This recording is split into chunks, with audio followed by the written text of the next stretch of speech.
కానీ దురదృష్టం వైఎస్ఆర్ కాంగ్రెస్ పార్టీ అసెంబ్లీకి రండయ్యా చర్చించండి అంటే మేము అసెంబ్లీకి రామంటారు. వీధుల్లోకి వచ్చి సంబంధాలు లేకుండా ఆ యొక్క ప్రదర్శనలు చేస్తూ ఉంటారు, ఆ యొక్క నిరసనలు తెలియచేస్తూ ఉంటారు. దేనికి అధ్యక్ష నిరసనలు? ఈ యొక్క ఆంధ్ర రాష్ట్రంలో కొన్ని వేల మందికి ఉద్యోగాలు ఇచ్చిన తెలుగుదేశం పార్టీ కూటమి ప్రభుత్వాన్ని అభినందించకుండా రకరకాలుగా ఒకరు భాషారు. ఎంత దారుణం అంటే అధ్యక్ష, స్పోర్ట్స్ కోటా అంటారు. వీళ్ళకి వైఎస్ఆర్ కాంగ్రెస్ పార్టీ నాయకులు స్పోర్ట్స్ కోటా అని చెప్పి రకరకాల మాటలు మాట్లాడుతూ పేకాట ఆడిన వాళ్ళకి, పేకాటలో మెడలు వచ్చిన వాళ్ళకి టీచర్ ఉద్యోగాలు ఇచ్చారని చెప్పని మాట్లాడారు అధ్యక్ష. ఈ సందర్భంగా చాలా స్పష్టంగా ఏదైతే ఆనాడు మీరు మాట్లాడిన తర్వాత నెల్లూరులో నేను ఒక సవాల్ విసిరా అధ్యక్ష జగన్ రెడ్డి గారికి, వైఎస్ఆర్ కాంగ్రెస్ పార్టీకి. ఈనాడు కూడా ఇక్కడ లేకున్నా టీవీలో చూస్తూ ఉంటారు కాబట్టి జగన్ గారికి, వైఎస్ఆర్ కాంగ్రెస్ పార్టీకి ఒక సవాల్ విసురుతున్నా. మీరే చెప్పారు మీడియా ముందుకు వచ్చి, పేకాటలో మెడల్స్ వచ్చిన వాళ్ళకి టీచర్ ఉద్యోగాలు ఇచ్చారని చెప్పని. పేకాటలో మెడల్స్ వచ్చిన వాళ్లకు, పేకాటలో ప్రావీణ్యత ప్రదర్శించిన వాళ్లకు ఆ యొక్క పోటీలు ఎక్కడ జరిగాయో, ఎక్కడ సర్టిఫికేట్లు ఇచ్చారో వాళ్ళల్లో ఏ ఒక్కరికైనా సరే పేకాట పేరుతో ఉద్యోగాలు ఏ ఒక్కరికైనా ఇచ్చి ఉంటే శాసనసభ సభ్యత్వానికి రాజీనామా చేసేదానికి సిద్ధంగా ఉన్న తెలియజేస్తున్నా సార్.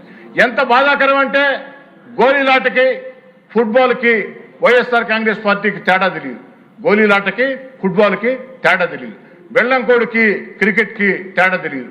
ఇలాంటి వీళ్ళు ఏదైతే ఆ యొక్క అంతర్జాతీయ ఒలింపిక్ సంఘం, ఆసియా ఒలింపిక్ సంఘం చాలా స్పష్టంగా బ్రిడ్జ్ గేమ్ ని గుర్తించింది. అంతేకాకుండా క్రీడా పోటీలున్నాయి, రాష్ట్ర పరిధిలో కాదు, దేశం కేంద్రం 65 అక్షరాల 65 క్రీడా పోటీల్ని ఈ క్రీడలను పెట్టాలని చెప్పని చెప్పడం జరిగింది. అదే క్రీడలు పెట్టడం జరిగింది. కానీ ఆ పెట్టిన వాటిల్లో ఇంత చెప్పాను బ్రిడ్జ్ గేమ్, ఆ బ్రిడ్జ్ గేమ్ కింద ఈ రాష్ట్రంలో ఏ ఒక్కరికి ఉద్యోగం రాలా, అర్హులు లేరు కాబట్టి. కానీ ఒక బ్రిడ్జ్ గేమ్ ని కేంద్రం గుర్తించి, అంతర్జాతీయ ఒలింపిక్ సంఘం గుర్తించి, ఆసియా ఒలింపిక్ సంఘం గుర్తించి ఇది క్రీడ అని చెప్తే పాపం జగన్మోహన్ రెడ్డి గారు క్రీడ కాదంటారు. ఈ సందర్భంగా నేను తెలియజేస్తూ ఉన్నా, జగన్ గారు మీరు క్రీడ కాదంటే అది కాకుండా పోదు, మీరు అవునంటే కాదు, నేనంటే కాదు, కాదంటే కాదు.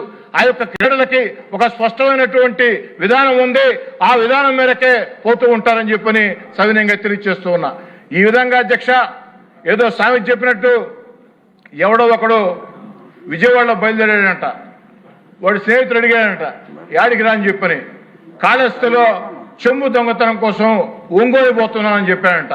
కాళహస్తిలో చెంబు దొంగతనం కోసం విజయవాడ నుంచి ఒంగోలు పోతానని చెప్పాడంట. ఆ విధంగా సంబంధం లేకుండా పిచ్చి పిచ్చిగా నిరసన దీక్షలు.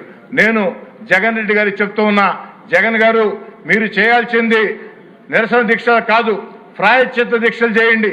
ఎందుకంటే 5 ఏళ్లుగా ఈ ఆంధ్ర రాష్ట్రాన్ని మీరు సర్వనాశనం చేస్తే, ఆ సర్వనాశనం చేసిన ఆంధ్ర రాష్ట్రాన్ని గాడిన పెడుతూ చంద్రబాబు నాయుడు గారు అభివృద్ధి సంక్షేమం రెండు నడిపిస్తూ, అమరావతి రాజధాని నిర్మిస్తూ, పోలవరాన్ని పరుగులు పెట్టిస్తూ, మన బిడ్డలకి ఉద్యోగాలు వచ్చేదానికి లక్షల పెట్టుబడులు తెస్తూ అన్ని రకాల ముందుకు సాగుతున్నాడు. ఈ పనులు నేను ఎందుకు చేయలేకపోయినా అని మీరు ప్రాయశ్చిత్త దీక్షలు చేయండి, అంతేగాని నిరసన దీక్షలు చేసే అర్హత మీకు లేదు. అయితే ఈ సందర్భంగా ఒక మాట చెప్తా అధ్యక్ష, 12 సంవత్సరాల నుంచి ఈ శాసనసభలో నేను సభ్యుడిగా ఉన్నా. నేను చూసిన టాప్ 10 అద్భుత ప్రసంగాలలో ఈరోజు యువనేత నారా లోకేష్ గారు మాట్లాడిన ఈ యొక్క ప్రసంగం అని చెప్పని సవినంగా తెలియజేస్తుంది. ఎందుకంటే అరటిపండు ఒలిచిపెట్టినట్టు, పొద్దిగ్గా అంటు కట్టినట్టు, పద్ధతిగా చాలా స్పష్టంగా చెప్పాల్సిన భాషలో కోట్లాది ప్రజలకి, శాసనసభ్యులకి, వైసీపీకి, జగన్ గారికి తెలియజేశారు. ఇప్పుడు నేను అడుగుతున్నా, జగన్ రెడ్డి గారు సవాల్ స్వీకరించు. నారా లోకేష్ గారు స్పష్టంగా చెప్పారు, నేను చర్చకు వస్తా, అసెంబ్లీలో కూర్చుందాం, చర్చిద్దాం, ఇంకేడైనా కూర్చుందాం, చర్చిద్దామని. జగన్ గారు తప్పించుకోవద్దు. నిజంగా మీరు చేసినటువంటి ఆరోపణల మీద మీకు నమ్మకం ఉంటే నారా లోకేష్ గారి సవాల్ని స్వీకరించండి. అంతేగాని అలా కాకుండా నేను నా సాక్షి టీవీ, నా సాక్షి పత్రిక, నా యొక్క సోషల్ మీడియా ఇష్టారీతిగా ఇష్టం వచ్చినట్టు మాట్లాడతాం. ఇది సరైనటువంటి పద్ధతి కాదు, మార్చుకోవని తెలియచేస్తూ చిట్ట చివరగా నా మాటలు ముగించే ముందు ఒక్క మాట చెప్పదలుచుకున్నా.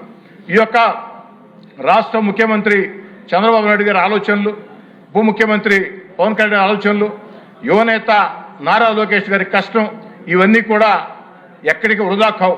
ఎందుకంటే నారా లోకేష్ గారు నిండు శాసనసభలో మీకు చెప్తూ ఉన్న పురాణ కాలంలో లోక శాంతి కోసం దేవతలు యజ్ఞాలు చేస్తుంటే రాక్షసులు దాన్ని చెడగొట్టడానికి ప్రయత్నం చేసేవాళ్ళు. కానీ దేవతలు ఇంకా కష్టించి యజ్ఞాలు చేస్తే చెడగొట్టాలా అనే రాక్షసులు ఆ యొక్క మంటల్లో మడి మసేయేవాళ్ళు. 25 ఏళ్ల క్రితం ఈ రాష్ట్రానికి నారా చంద్రబాబు నాయుడు గారు ముఖ్యమంత్రిగా ఉన్నప్పుడు ఆనాడు చంద్రబాబు గారు కంప్యూటర్లు అంటే చాలా మంది మాట్లాడిన మాట కంప్యూటర్లు గూడు పెడతాయని. ఎస్, నేను కూడా ప్రభావానికి లోనయ్యా. ఆనాడు కాంగ్రెస్ పార్టీ రాజకీయాల్లో మేము కూడా కాంగ్రెస్ పార్టీ నాయకులు చెప్తూ ఉంటే కంప్యూటర్లు గూడు పెడతాయని చెప్పని మేము కూడా అనుకున్నాం. కానీ ఆ తర్వాత చంద్రబాబు గారి ఆలోచనలు కంప్యూటర్లు గూడు పెట్టాయి. ప్రపంచం అంతా కూడా కంప్యూటర్ రంగంలో 2 తెలుగు రాష్ట్రాలు అందరికంటే ముందు ఉన్నాయంటే, ఎక్కువ ఉద్యోగాలు ఉన్నాయంటే ముందు చూపుతో చంద్రబాబు గారు చేసిన ఆలోచన. మరి అదేవిధంగా ఈనాడు దేశం మొత్తం గమనించిన విధంగా దేశం అందరికంటే ముందే క్వాంటమ్ వ్యాలీ అని చెప్పని ఆ క్వాంటమ్ వ్యాలీని దిశ పరుగులు పెట్టిస్తున్న నారా చంద్రబాబు నాయుడు గారు, నారా లోకేష్ గారు, మీ కష్టం వృధా పోదు. మీ యొక్క కష్టం ఈ రాష్ట్రానికి ఎంతో మేలు చేస్తుంది. ఈ రాష్ట్రంలో ఉండే జంజీ యువత, ఈ రాష్ట్రంలో ఉండే ఆల్ఫా యువత ఎవరిని కోరుకుంటుందంటే నారా లోకేష్ గారిని నాయకత్వాన్ని కోరుకుంటూ ఉంది. వాడు చెప్పేది ఒకటే, మా నాయకుడు నేర చరిత్ర ఉండకూడదు, మా నాయకుడికి మంచి చదువులు ఉండాలా, మా నాయకుడికి విషయ పరిజ్ఞానం ఉండాలా, మా నాయకుడు ఎప్పుడు కూడా యువత కోసం ఆలోచన చేయాలా, మా నాయకుడు పెట్టుబడులు ఆకర్షించి లక్షల ఉద్యోగాలు ఇవ్వాలా, ఇలాంటి వాడు మాకు నాయకుడిగా ఉండాలని జంజీ యువత, ఆల్ఫా యువత కోరుకుంటూ ఉంది. ఆంధ్రప్రదేశ్ లో జంజీ యువత, ఆల్ఫా యువత ఆకాంక్షలకి, గుండె చప్పుళ్ళకి ఒక్క నారా లోకేష్ గారి నాయకత్వం ఖచ్చితంగా అన్ని రకాల కూడా మేలు చేస్తుంది. వాళ్ళ కోరికని తెలియజేస్తూ ఒక సీనియర్ శాసనసభ్యుడిగా తెలియజేస్తూ ఈనాటి ఈ యొక్క కార్యక్రమంలో, ఈ యొక్క చర్చా కార్యక్రమంలో నాకు అవకాశం ఇచ్చిన దానికి ప్రత్యేకంగా అందరికి కూడా ధన్యవాదాలు తెలియజేసుకుంటున్నాను. ఆదినారాయణ రెడ్డి గారు. అధ్యక్ష, 7 రాగాలు 7 రాగాలని తెలుగు సామెత ఉంది. అధ్యక్ష, నారా లోకేష్ గారు సరిగమ పదనిస మాదిరి అన్ని విషయాలు సంపూర్ణంగా సవివరంగా చెప్పడం జరిగింది. వీళ్ళు వైఎస్ఆర్ పార్టీ వాళ్ళు 7 రాగాలు 7 రాగాలు పట్టించుకుంటే ఇంకా మన కాలం అంతా దానికే. ప్రేమరావు గారి సినిమాల మాదిరి డోంట్ కేర్ అనే పద్ధతిలో పోతే తప్ప, లేకుంటే ప్రతి దానికి డిసార్డర్. అతను సభకు రావాలని లోకేష్ గారు చెప్తున్నారు. అతను రాలేడు. కారణం ఇక్కడ చేసిన అభివృద్ధి, ఇక్కడ అమరావతి మన 17వ తేదీ నాడు ఒక సీడ్ యాక్సెస్ రోడ్డు స్టార్ట్ అయింది. అవి ఎట్లయినా కంప్లీట్ అవుతుందనే విషయం చెప్తాము. పోలవరం 2027 పుష్కరాల నాటికి పుష్కర నిధులతో పుష్కర ప్రధాని చేతులుగా అది పూర్తవుతుంది. అది చెప్తే చూడలేడు డిస్ప్లేలో. రోడ్లు పూర్తయినాయి. ఎయిర్పోర్ట్లు మననే భోగాపురంతో పాటు కుప్పంది కూడా పూర్తవుతుంది. అనంతపూర్ అవుతుంది. నెల్లూరు దగ్గర అవుతుందంటే చూడలేడు. ఇండ్లు కడుతున్నాం అంటే చూడలేడు. కాబట్టి చూడలేక రాలేదు. మీరు ప్రతిపక్షం ఇచ్చినా, మీరు ఎట్లో ఒకట మనమందరం కలిసి ప్రతిపక్షం ఇచ్చినా, సగం టైం అతనికి ఇచ్చినా అతను రాలేడు. కారణం అసూయ, ద్వేషం. మామూలుగా ఒక సామెత ఉంది అధ్యక్ష, నన్ను చూసి ఏడవకురా అని. ఈ ఎప్పుడు ఏడ్చేవాడు బయట కాదు ఏడ్చాల్సింది, అసెంబ్లీలో వచ్చి ఏడ్చు, లేదా అసెంబ్లీ పాయింట్ దగ్గర వచ్చి ఏడ్చు. అది చెప్పకుండా ఈ సుత్తరాగం ఎందుకు? ఇప్పటికే బ్రహ్మాండంగా మా కడప జిల్లాలో మధ్యాహ్న భోజనం స్మార్ట్ కిచెన్ ద్వారా టీచర్లు కూడా తింటున్నారు బాగుందని. మధ్యాహ్న భోజనంతో పాటు హాస్టళ్లతో సన్నబియ్యం. విద్యా వ్యవస్థ బ్రహ్మాండంగా ఉంది. ఎక్కడ లేని విధంగా 11% ఏ రాష్ట్రంలో లేని విధంగా బడ్జెట్ ఈ యొక్క 36,000 కోట్లు 3,30,000 కోట్లతో బడ్జెట్తో కూడి ఇప్పుడే చెప్తున్నాడు లోకేష్ గారు నిత్య కళ్యాణం పచ్చతోరణం అని ప్రతి సంవత్సరం డిఎస్సి. దీన్ని ఒప్పుకోవాలా? తను మీకు తెలుసు, అతని గురించి నాకు తెలుసు, ఈ శ్రీధర్ రెడ్డి గారికి తెలుసు. మనమందరం అక్కడ అతని దగ్గర ఉండి బయటకు వచ్చినాం. అతని చరిత్ర అంతా తెలుసు. అప్పుడే హైదరాబాద్ పబ్లిక్ స్కూల్లో ఈ జగన్ సార్ అనేది ఆయనకు నిద్ర రాదు. ఈ జగన్ సారు ఆ సార్లకు తెలియకుండా పేపర్ లీక్ చేసినప్పుడు ఇది చెప్పకుండా ఏం చెప్తాడు. ఈ విషయం లోకేష్ గారు ఆ డిబేట్లో పాల్గొన్నప్పుడు ఆ విషయం ప్రత్యేకంగా చెప్పాలని కోరుతూ సెలవు. సుందరం విజయ్ కుమార్ గారు. అధ్యక్ష, మెగా డిఎస్సి మీద ఈరోజు ఈ రాష్ట్రంలో ఒక కన్ఫ్యూజన్ క్రియేట్ చేద్దామని చెప్పి అపోజిషన్ పార్టీ ఈరోజు రాష్ట్రంలో చాలా కన్ఫ్యూజన్గా మాట్లాడటం, వాస్తవానికి రాజకీయ పార్టీలు, రాజకీయ నాయకులు, ఒక ప్రభుత్వం 1924 మధ్యలో ఈ ఆంధ్రప్రదేశ్ రాష్ట్రంలో ఒక ప్రభుత్వంలో ఉండే వ్యక్తులు, మంత్రులు, ముఖ్యమంత్రితో సైతం మాట్లాడుతున్న తీరు చూస్తూ ఉంటే అసలు వీరికి ఏమీ తెలియకుండా 5 సంవత్సరాలు గడిచిపోయిందా అనే పరిస్థితి కనపడుతుంది. అధ్యక్ష, నేను మా నియోజకవర్గంలో ఒక స్కూల్ బిల్డింగ్ ఓపెన్ చేయడానికి వెళ్తే ఒక టీచరు, మొన్న రిక్రూట్ అయిన టీచరు, సార్ మేము 10-15 సంవత్సరాల నుంచి కష్టపడి టీచర్ ఉద్యోగం కావాలని రాత్రింబవళ్ళు కష్టపడి చదువుకొని ప్రిపేర్ అయ్యి మరి ఎప్పుడు మాకు డిఎస్సి పెడతారా అని వేచి చూసిన తర్వాత మీ ప్రభుత్వం వచ్చిన తర్వాత మొదటి సంతకం పెట్టి చాలా ట్రాన్స్పరెంట్గా ఎవరైతే మెరిట్ ఉందో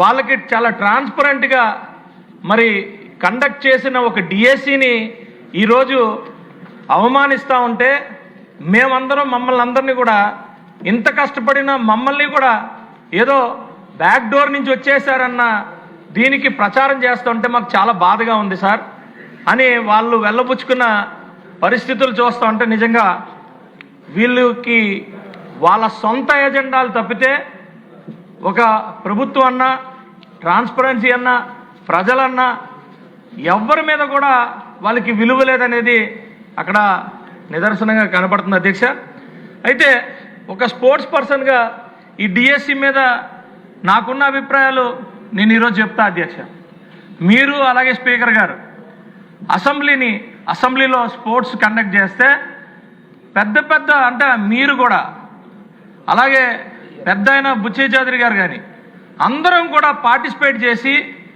ఒక మంచి వాతావరణంలో ఈ ఆంధ్రప్రదేశ్ రాష్ట్రంలో స్పోర్ట్స్ ఎంత ఇంపార్టెంట్ అనే దాని మీద మరి అందరికీ ఒక మెసేజ్ ఇవ్వటం జరిగింది. అధ్యక్ష, దాని తర్వాత రిజల్ట్స్ కూడా ఆ మెసేజ్ తర్వాత అక్కడ డెవలప్మెంట్స్ స్కూల్ లెవెల్లో కానీ అలాగే డిస్ట్రిక్ట్ లెవెల్లో కానీ కాలేజ్ లెవెల్స్లో కానీ ఆ ఇంపాక్ట్ ఎంత ఉందో మాకు తెలుసు. అధ్యక్ష, ఎందుకంటే మేము కూడా స్పోర్ట్స్ పర్సన్ కాబట్టి ఒక్కసారే కాకుండా 2వ సంవత్సరం కూడా మీరు కండక్ట్ చేయించారు. అలాగే ఈరోజు మనల్ని చూసి వేరే స్టేట్స్ కూడా స్పోర్ట్స్ కండక్ట్ చేస్తూ ఉన్నారు. అయితే ఇక్కడ ఎందుకు ఈ మాట నేను మాట్లాడుతున్నాను అధ్యక్ష, 140 కోట్ల ప్రజలున్న దగ్గర మనం సాధించే ఒలింపిక్ మెడల్స్ కానీ మనం సాధించేవి చాలా తక్కువ. అధ్యక్ష, వీటిని గుర్తించి స్కూల్ స్థాయి నుంచి కూడా పిల్లల్ని డెవలప్ చేసుకోవాలనే పరిస్థితి ఒక స్పోర్ట్స్ పర్సన్గా నాకైతే, ఎందుకంటానంటే ఒక పీఈటీ స్కూల్ లెవెల్లో స్పోర్ట్స్ డెవలప్ చేయడం అంటే ఎంత ఇంపార్టెంటో అది మాకు తెలుసు. అధ్యక్ష, ఈరోజు నారా లోకేష్ గారి ఆయన నాయకత్వంలో స్కూల్ బిల్డింగ్సే కాకుండా గ్రౌండ్స్ కూడా ఈరోజు అలాగే స్పోర్ట్స్ ఇన్ఫ్రాస్ట్రక్చర్ కూడా పూర్తిగా ఎంత అభివృద్ధి చెందింది అనేది మరి ప్రతి స్కూల్లోని ఈరోజు వస్తున్న జాయినింగ్స్ అంటే ఆ ఇన్ఫ్రాస్ట్రక్చర్ని వాడుకుంటున్నా. అధ్యక్ష, ఒకప్పుడు గవర్నమెంట్ స్కూల్లోని మరి రూమ్స్ సరిగ్గా ఉండేవి కాదు, అకామిడేషన్ సరిగ్గా ఉండేది కాదు, ఫుడ్ సరిగ్గా ఉండేది కాదు, అలాగే ఆ గ్రౌండ్ ఉందంటే గ్రౌండ్ అంతా తుప్పలు అవి పెట్టి పెరిగిపోయి ఉండేవి. అలాగని చెప్పి వాళ్ళకి ఎక్కడ ఫెసిలిటీస్ ఉండేవి కాదు, ఒక బాల్ ఉండేది కాదు, ఒక నెట్ ఉండేది కాదు. ఇవన్నీ కూడా సమకూర్చుకుంటే ఈరోజు ఎక్కడికి వెళ్ళినా, ఏ స్కూల్కి వెళ్ళినా కూడా ఈరోజు మరి బ్రహ్మాండంగా ఫుల్ ఫ్లెడ్జ్డ్, అంటే ఎడ్యుకేషన్ అనేది కేవలం ఒక అంశమో 2 అంశాలు కాదు అధ్యక్ష, ఫిజికల్ ఎడ్యుకేషన్ కూడా కాన్సన్ట్రేట్ చేసి, అలాగే మరి నా సబ్జెక్ట్ లాగా నేను మరి నాకు సపోర్ట్ చేసిన ఇన్క్లూజివ్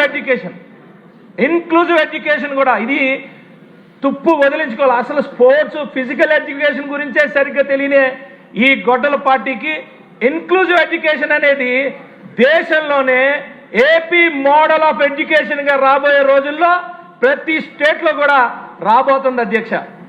ఈ ఆటిజం మీద, ఇన్క్లూజివ్ ఎడ్యుకేషన్ మీద ఇలాంటి మంచి చాలా చాలా చిత్తశుద్ధితో అన్ని కూడా మరి నిర్వర్తిస్తూ 16,000 ఉద్యోగాలు ఫస్ట్ సంతకం పెట్టారు అంటే అది ఎంత ఇంపార్టెంట్ అనేది అక్కడ చిత్తశుద్ధితో పనిచేసే మన నాయకులకి తెలుస్తుంది. కానీ ఏది ఆయన సొంతంగా ఆయన కోసమే మరి పార్టీ పెట్టి ఆయన కోసమే కనీసం నేషనల్ ఫ్లాగ్ కూడా అక్కడికి వెళ్ళి గౌరవం ఇవ్వలేని వ్యక్తికి ఎలా తెలుస్తుంది అధ్యక్ష?